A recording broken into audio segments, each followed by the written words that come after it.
Bonjour à tous, à la une de Smart Tech, notre grand rendez-vous pour plus de diversité dans le secteur des technologies. On va s'intéresser à des jeunes entrepreneurs qui veulent innover dans le secteur de la mobilité verte et inclusive. Et puis on aura rendez-vous avec l'alerte cyber, on ira regarder ce qui se passe du côté du cybercrime avec le spécialiste Damien Bancal. Mais d'abord, je vous propose qu'on s'intéresse à un énorme trafic de cigarettes en ligne. Ça se passe en grande partie sur Snapchat et Facebook. On en parle avec un spécialiste de la lutte contre les trafics sur Internet. C'est parti pour Smart Tech. Le cabinet de conseil KPMG a dévoilé l'ampleur d'un trafic illicite sur Internet, le commerce de cigarettes via Internet, mais même plus précisément via les réseaux sociaux. J'avais envie de poser 3 questions à Didier Douilly. Bonjour, merci beaucoup d'être en plateau avec nous. Bonjour. Vous êtes un ancien gendarme à la cybercriminalité et aujourd'hui directeur commercial de WebDrone. Alors, on va présenter très rapidement, peut-être que vous me corrigerez, c'est donc une plateforme qui permet de veiller sur les trafics, d'avoir une détection automatique d'informations qui sont liées à la lutte justement contre différentes formes de cyberfraude, contrefaçon ou vente illicite. Première question, ces ventes de cigarettes sur Internet, elles sont interdites ? Ah bah totalement. Déjà, la base, l'achat également. L'achat également. Et pourtant, on a un trafic qui prospère. Oui, on a un trafic qui prospère. Quels sont les chiffres ? Alors, les chiffres, déjà, ce qu'il faut savoir, c'est que 40% des cigarettes qui sont fumées en France sont fumées, enfin achetées en dehors du réseau des buralistes. C'est-à-dire que déjà, l'illégal est déjà là. Ensuite, si on va un peu plus loin, on va les retrouver, bien sûr, sur les ventes à la sauvette. Et ensuite, parmi ces 40%, 40% sont vendus sur les réseaux sociaux. Donc c'est quand même quelque chose qui est assez énorme. Et surtout, ce qu'on a pu voir, nous, au travers des différentes veilles chez WebDrone, c'est une accélération pendant la période de Covid, la poursuite post-Covid, je dirais, et surtout, ce que l'on constate, c'est vraiment une augmentation des ventes sur Internet à chaque augmentation des taxes. C'est-à-dire que pour nous, une augmentation de taxes va entraîner l'arrivée de 200 à 250 vendeurs supplémentaires sur les réseaux sociaux. Et si on veut continuer sur les chiffres pour être assez précis, je dirais que là, l'étude qui est en cours chez nous, au premier semestre donc de 2023, on est à 8500 offres sur les réseaux sociaux, aussi bien Facebook, Snapchat que Telegram. Et alors, si je prends une autre enquête OpinionWay qui est un petit peu plus ancienne, qui date du printemps, près d'un fumeur français sur 2 a modifié ses habitudes d'achat. Vous parliez de cette arrivée post-Covid qui a modifié les achats des fumeurs.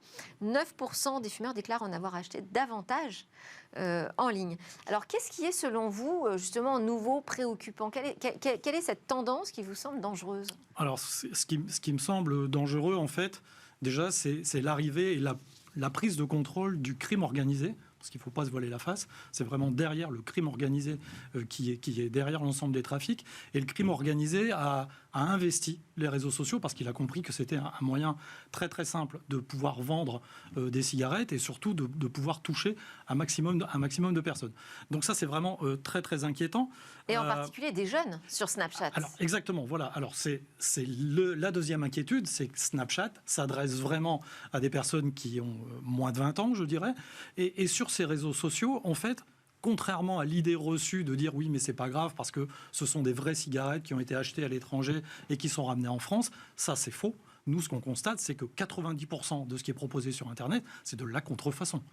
Donc on est là sorti du réseau totalement, je dirais, de fabrication avec tout ce qui va être process, etc., que les manufacturiers mettent en place. Là, la constitution des cigarettes, je n'ose même pas imaginer ce qu'il y a dedans. Et en plus, on trouve même de quoi se constituer son usine de production. Oui, alors on a eu des démantèlements en France d'usines, chose qu'on n'avait jamais vue. Donc depuis la fin de l'année dernière et cette année, on a vu des démantèlements en France, étant donné que la France est le marché, je dirais, phare des contrefacteurs. Donc ils se sont installés en France. On n'a qu'une minute pour vous demander, mais que fait la police ? Et quels sont les risques encourus aussi? Alors, ce que fait la police, enfin les services en général des forces de l'ordre, je dirais, travaillent sur ces enquêtes. C'est très difficile d'investiguer sur les réseaux Internet parce que derrière, on est comme des trafics de stupes. On a la même forme de criminalité organisée. Donc, on risque des peines de prison. Mais surtout, je pense que l'État a un rôle à jouer, et surtout vis-à-vis des... Y compris pour le consommateur, parler des risques de prison? Oui, il y a des risques d'amende pour le consommateur, pas le risque de prison, un risque d'amende. Mais je pense que ce qui est important à comprendre, c'est que l'État a un rôle à jouer auprès justement des plateformes, de ces réseaux sociaux, pour les mettre, je dirais, à la page et leur dire stop, mettez les moyens qu'il faut pour arrêter et endiguer ce phénomène. Et alors là, c'est un discours, je pense, qui peut porter, puisque en ce moment, on étudie cette loi censée sécuriser et réguler Internet. Et j'en profite pour on va en débattre à l'Assemblée nationale. Voilà, pour repasser ce message, parce que c'est vraiment, on ne peut pas imaginer que les réseaux sociaux n'aient pas d'outils pour pouvoir le faire. Merci beaucoup Didier Douilly, vous êtes le directeur commercial de WebDrone. Merci encore pour ces éclairages. C'est le moment de notre grand rendez-vous. On parlait de diversité dans la tech et de mobilité verte. Et c'est le moment de notre grand rendez-vous pour plus de diversité dans la tech. Un grand rendez-vous qui est incarné par l'association Diversidays et aujourd'hui par Chloé. Chloé Sebag, bonjour. Bonjour Delphine. Vous êtes la porte-parole de Diversidays et vous êtes venue accompagnée de Owais Sediki, qui est le fondateur de Dromi, un service de livraison sur mesure, respectueux de l'environnement, vous nous dites, et favorisant l'insertion professionnelle. On va en discuter ensemble. À côté de vous, Mamedi Kanouté, vous êtes le cofondateur de Terra Électrique. Vous, c'est une entreprise de location de scooters électriques que vous installez en banlieue parce que vous voulez faire de la mobilité verte une réalité aussi dans ces territoires. Alors, bienvenue à tous. On va donc parler d'entrepreneuriat inclusif dans le domaine de la mobilité verte. Est-ce qu'on a quelques chiffres, quelques tendances déjà à partager ensemble, Chloé ? Absolument. Déjà, un chiffre qui est sorti tout récemment. Selon l'Observatoire européen Copernicus, on a enregistré cet été, en 2023, l'été le plus chaud jamais enregistré dans l'histoire de l'humanité. Donc c'est un chiffre qui est assez effrayant. Et quand on regarde d'un petit peu plus près, eh bien, on sait que c'est une manifestation du réchauffement climatique, que c'est lié aux émissions de gaz à effet de serre. Et si on zoome encore un petit peu plus sur la France, on se rend compte que la première cause d'émissions de gaz à effet de serre, eh bien, c'est les transports, à 31% en 2021. Donc aujourd'hui, on est là pour parler de solutions, et solutions qui sont non seulement vertes, mais aussi sociales. Alors voilà, pourquoi vous êtes là aujourd'hui, pour qu'on avance un peu sur ces sujets ensemble. Alors, Owais Sediki, donc vous avez fondé Dromi, né en 2019. Quel est le pitch, tiens ? Un petit pitch sur Dromi. Pour être concis, Dromi, c'est un service de livraison sur mesure, destiné exclusivement aux entreprises. Sur mesure, parce qu'on va venir s'adapter à toutes les contraintes logistiques de nos clients. Donc ça peut être la typologie de véhicules, les créneaux de livraison sur lesquels ils souhaitent qu'on livre, et ça peut aller jusqu'au branding du véhicule ou du livreur. C'est également s'adapter au modèle économique de nos clients. Voilà, donc certains souhaitent de la mise à disposition et une tarification à l'heure, et d'autres, comme dans le secteur du e-commerce, souhaitent une tarification à la course. Et pour finir, c'est un service de livraison à fort impact sociétal, car nous avons deux valeurs au centre du projet.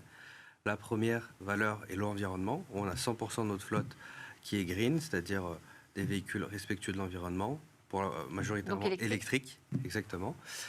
Et dans un second temps, un aspect social, où on fait de l'insertion professionnelle sur certains de nos recrutements. Voilà. Vous adressez le marché de quoi ? De la food tech principalement ? C'est là où il y a beaucoup de besoins de transport. Oui, on est multi-marché. C'est vrai qu'un de nos gros secteurs, c'est la food tech. Mais on peut également faire du colis. On travaille également avec des fleuristes et avec beaucoup d'autres acteurs dans d'autres marchés. Et alors, vous parlez de l'aspect social. Le statut des chauffeurs, c'est un grand sujet en France, depuis l'ubérisation de ces métiers. Comment est-ce que vous les intégrez dans votre société, les chauffeurs ?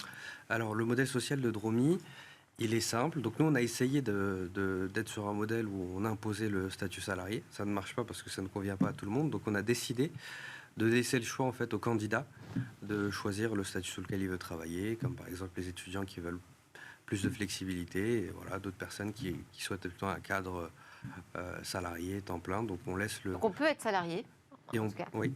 Chez Dromi, si on le souhaite. C'est ça. Okay. Et sur nos partenariats d'insertion professionnelle, par contre, on le dit en amont, mais on impose le statut salarié. Voilà. Vous l'imposez pour quelle raison ?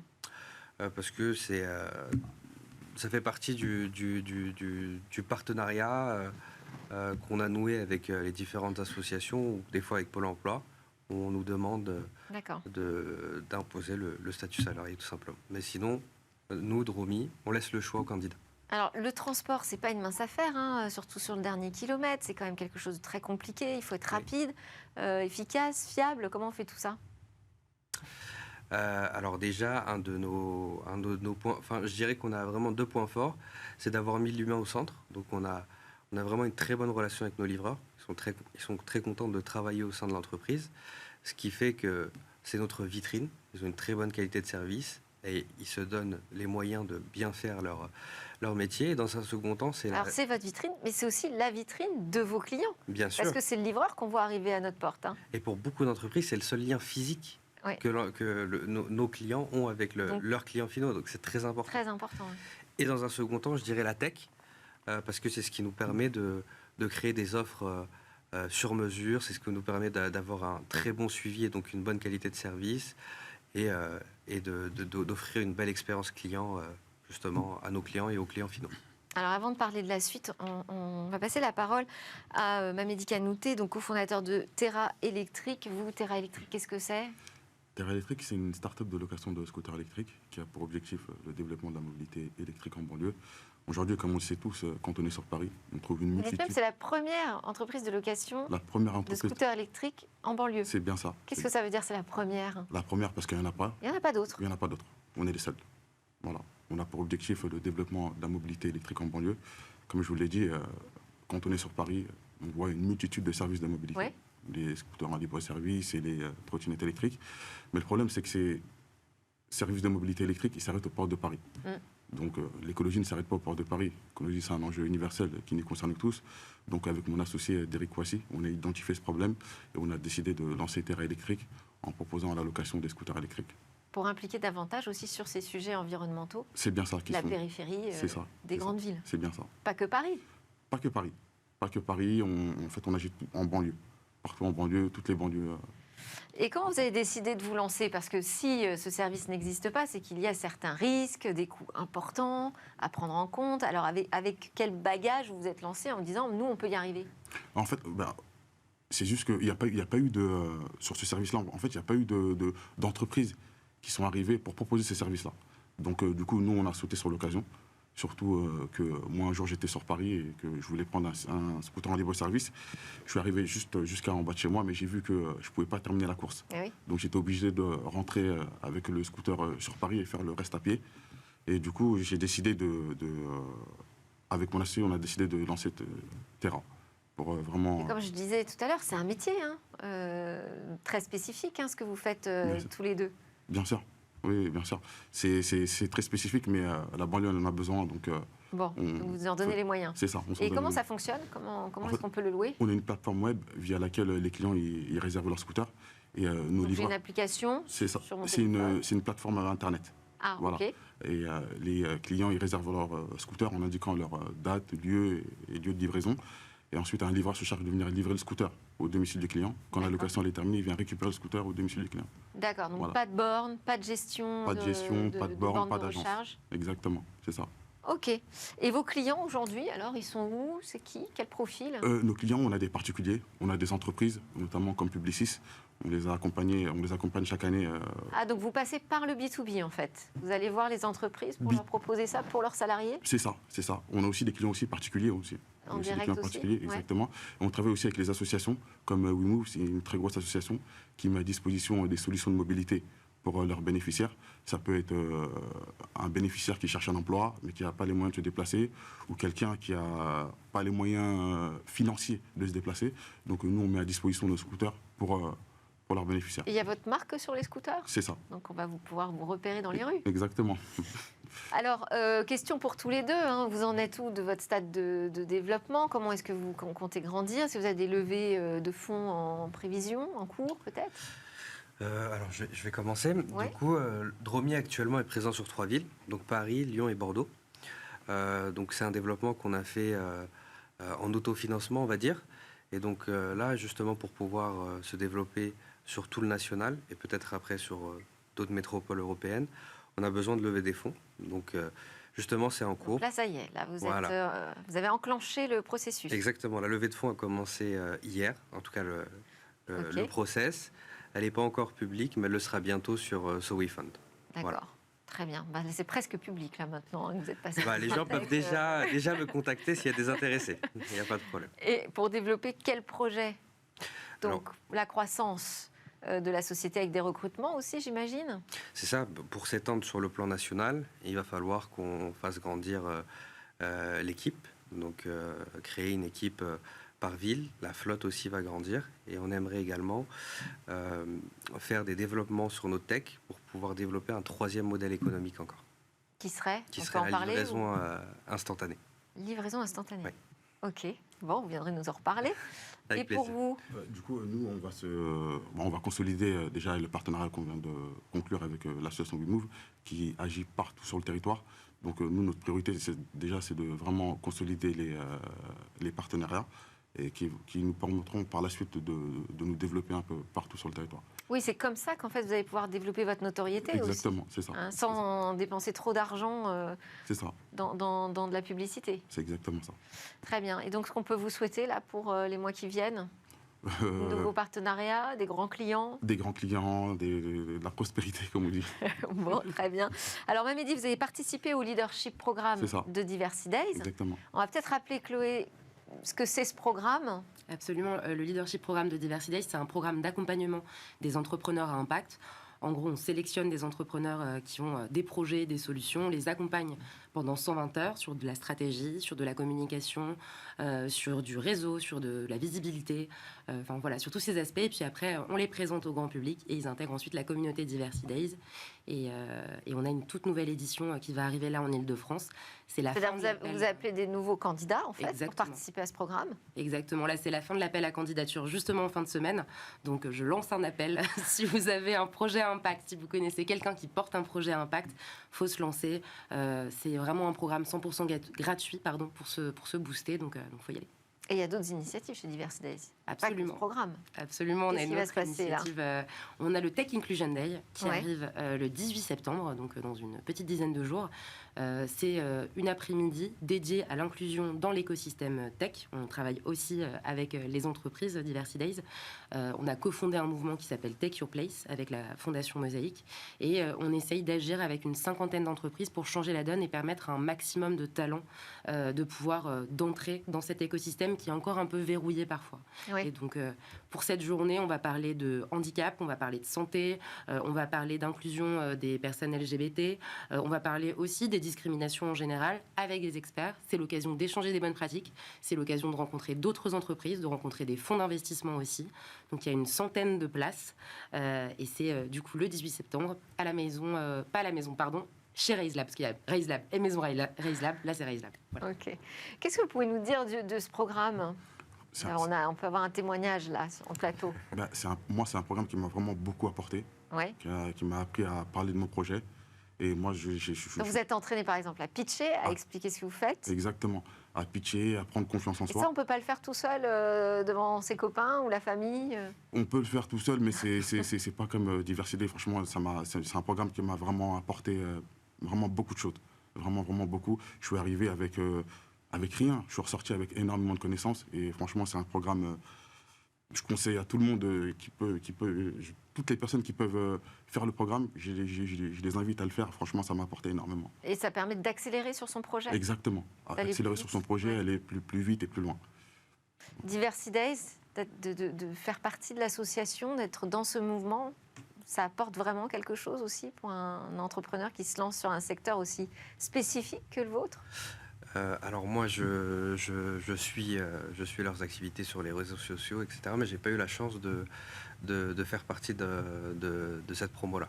D'accord. Donc, je pourrais pas apporter mon témoignage là-dessus. D'accord. On suit ce que fait Mais si Waze, vous êtes là, c'est que vous suivez bien quand même ce que fait Diversity Exactement. Days et Mais que j'ai pas fait vous partie de la... participez aux événements. Oui. Et c'est là-dessus que je voulais vous faire témoigner en fait.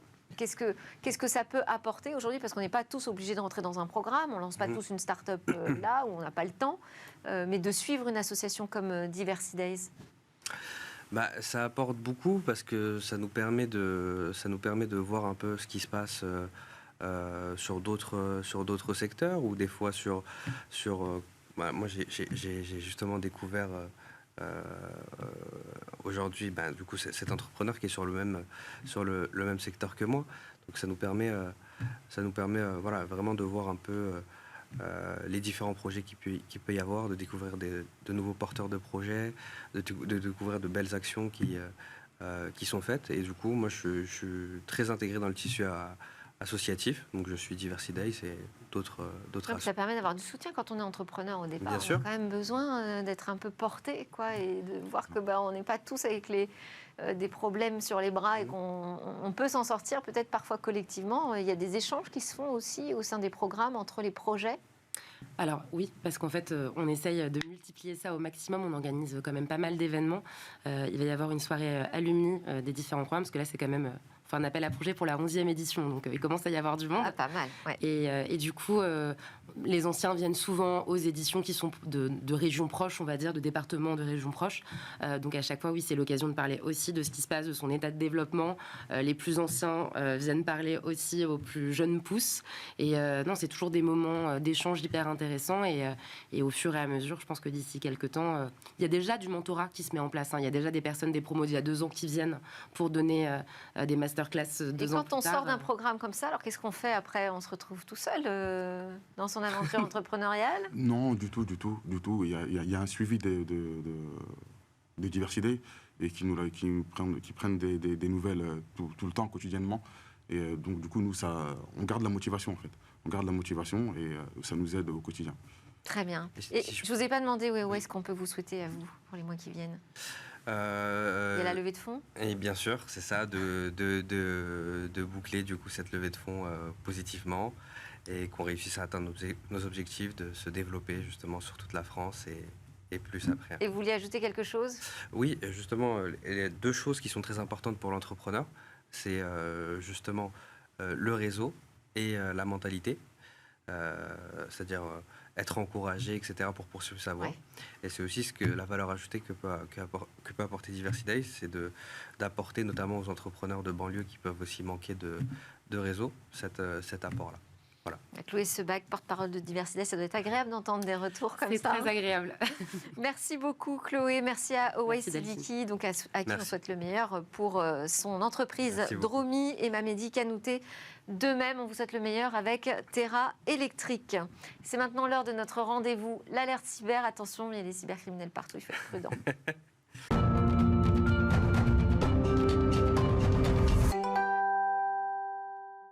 On termine cette édition avec notre rendez-vous, l'alerte cyber, incarné par Damien Bancal, notre spécialiste cybercrime, le fondateur de Zatas.com. Bonjour Damien.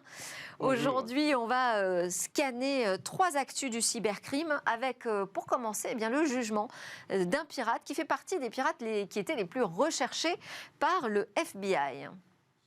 Ce qui est complètement fou, c'est que c'est l'histoire de BX1. C'est son pseudonyme, Hamza Bendalaj, plus exactement. C'est un pirate algérien. Il a été arrêté il y a 15 ans en Thaïlande par le FBI. Il est en ce moment où je vous parle en prison aux États-Unis. Il est en train de purger sa peine de prison, 15 ans, parce qu'il a utilisé un logiciel malveillant, SpyA, pour le citer, avec quelques complices russes. Il a volé plusieurs centaines de millions de dollars. On pourrait se dire qu'il était calmé, en tout cas on présume qu'il est calmé vu qu'il est en prison fédérale. Sauf que s'est-il passé? Les autorités françaises l'ont accusé en début d'année 2023 d'avoir participé entre juillet et août 2018 à de nouvelles cyberattaques. Alors là, on pourrait se dire, mais c'est complètement fou, et il s'avère, selon les documents de nos autorités, parce qu'il y a eu de l'enquête du FBI, de la police française, bref, qu'il a effectivement participé à première vue à du rançonnage, le fameux ransomware déjà aussi à l'époque, et il a attaqué, par exemple, ou il est présumé avoir attaqué, par exemple, le tribunal de Lyon, plusieurs prisons, centres pénitentiaires, ou encore des comptables, des avocats. Bref, toujours est-il qu'il s'est retrouvé au mois de mai devant la justice française, et il a fallu retarder son jugement, parce que tout était en anglais, ses avocats n'avaient pas pu lui parler. Bref, la justice suit son cours, et là, il y a quelques jours, nous sommes au tribunal de Paris, devant la 13e chambre, et il est jugé. Visioconférence, il est aux États-Unis. Pendant 6 heures, ses avocats, la présidente du tribunal, la procureure, ont discuté, palabré, sur... Oui, mais il y a des documents en anglais, on n'a pas réussi à le joindre, ce qui est complètement fou. Il n'arrivait pas à le joindre directement de son tribunal. Et donc là, que se passe-t-il? 22 heures, le juge, madame le juge, commence à vouloir parler du fond et il s'est avéré qu'il y a eu une erreur de procédure. Ils se sont trompés dans le nom d'un des codes malveillants. Finalité, après 7 heures de jugement, eh bien, l'affaire est mise à la poubelle.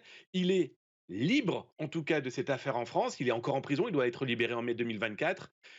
Bref, il s'en sort plutôt bien. À première vue, il a toujours crié à son innocence. Bon, bah voilà maintenant qui est fait par la justice française. Ça, c'est pour l'affaire du pirate relaxé. On va passer aux autorités françaises qui mettent fin à un dangereux outil pirate. Oui, alors là, la juridiction française, les autorités françaises policières, avec le FBI, ont réussi à stopper définitivement un code malveillant, un outil qui s'appelait Qbot. Alors c'est quoi? Eh bien, c'est un outil qui va permettre en automatisation, eh bien, d'infiltrer par exemple des machines, des serveurs, et surtout va permettre à des malveillants de pouvoir, eh bien, installer un rançongiciel. Encore ces fameux logiciels de prise d'otage.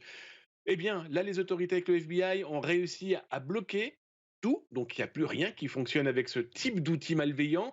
C'est quand même 700 000 ordinateurs qui étaient piégés de par le monde, qui auraient pu et qui ont très certainement pu permettre, eh bien, d'infiltrer des machines et surtout de permettre à des pirates informatiques d'installer, eh bien, ces fameux logiciels très spécialisés, surtout particulièrement avides, hein, par les maîtres chanteurs. Donc encore une belle réussite, hein, parce qu'il faut savoir qu'en 2023, je vais être très clair avec vous, il y a eu énormément de très belles réussites, que ce soit par la gendarmerie nationale, le C3N par exemple, mais aussi par la police nationale, par différentes autorités, dont le FBI et Interpol. Alors c'est quoi? C'est Bullshit Forum, c'est Genesis Market, mais aussi beaucoup de sites dédiés aux attaques numériques qui ont été stoppés par les autorités.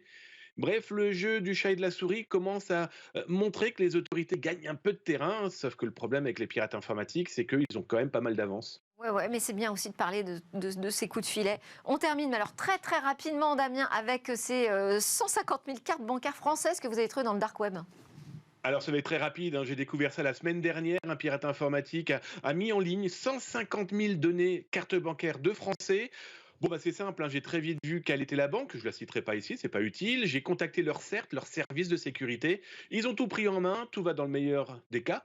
Parce qu'il s'est avéré que dans les 150 000 cartes, il n'y en avait que 500 véritablement vraies. Ça veut dire que le pirate a tenté d'arnaquer d'autres pirates. Bon, merci beaucoup Damien Bancal, fondateur de Zataz, et toujours en alerte et là pour nous protéger aussi. Damien Bancal, c'était Smart Tech, on compte sur vous pour les prochaines alertes cyber. Merci à vous de nous suivre avec une grande fidélité. On se retrouve évidemment très prochainement pour une nouvelle discussion sur la tech ensemble.